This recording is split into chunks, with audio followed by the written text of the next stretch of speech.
Ассаламу алейкум, урматтуу көрөрмандар. Сиздер менен кайрадан Көк Бөрү каналы. Бул чыгарылышта Нуржан Медисбек уулу менен Өмүрбек Эсен уулу жер улактан кандай байгелер тутту? Баткен облусунун Ак Илбирс командасын Баткен эли кандай тосуп алды?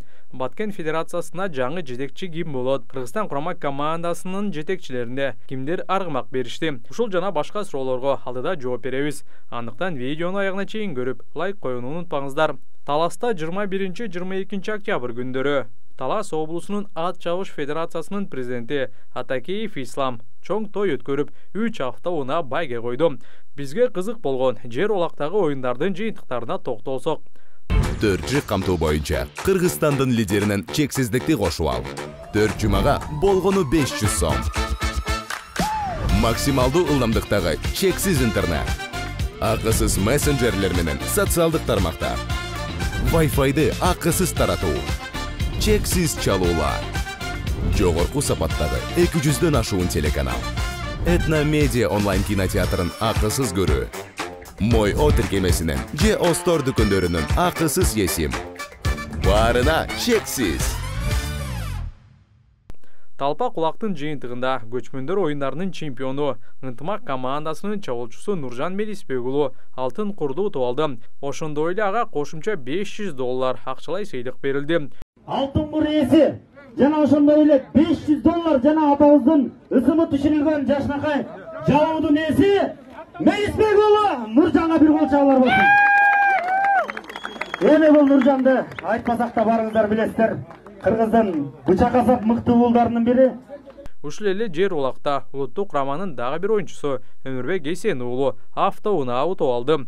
Колу менен автомашина. Ай, баракелде. Эмне деген керемет.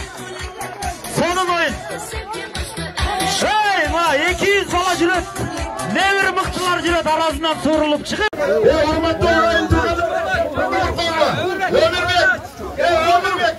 Aylanıp gideyim. Ömrün uzun olsun, geleceğin genç olsun. Şunlardan cama göster, cama sözden saklasın.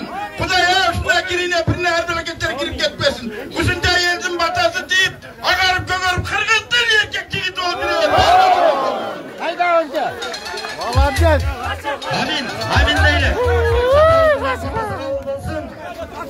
22 сентябрь күнү Талас облусундагы Манас Ордо комплексинде Азамат деген агабыз Кыргызстан Көк Бөрү жана Көкпар командаларынын жетекчилери Эрлан Абдыкапаров менен Адилет Назаров мырзаларга аргымак мингизди. Куттуктайбыз, күлүк кут болсун. Элге жерге кызмат кылып жүрө бериңиздер.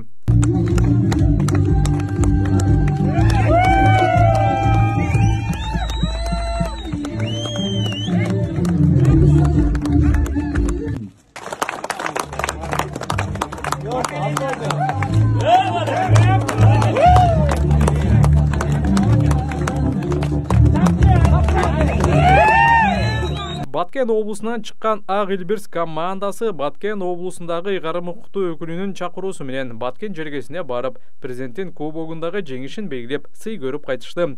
Баткен облусунун Көк Бөрү федерациясынын президенти Эрлан Бекботоев жеке иштерине байланыштуу президенттикти өткөрүп берерин билдирди жана Баткен Көк Бөрү федерациясын жетектейм деген патриот инсандарды кызматка чакырарын билдирди. Баткен облусунун Көк Бөрү федерациясын жана командасын жетектейм дегендер болсо Эрланбек Бекботоевдун Instagram баракчасына байланышсаңыздар болот.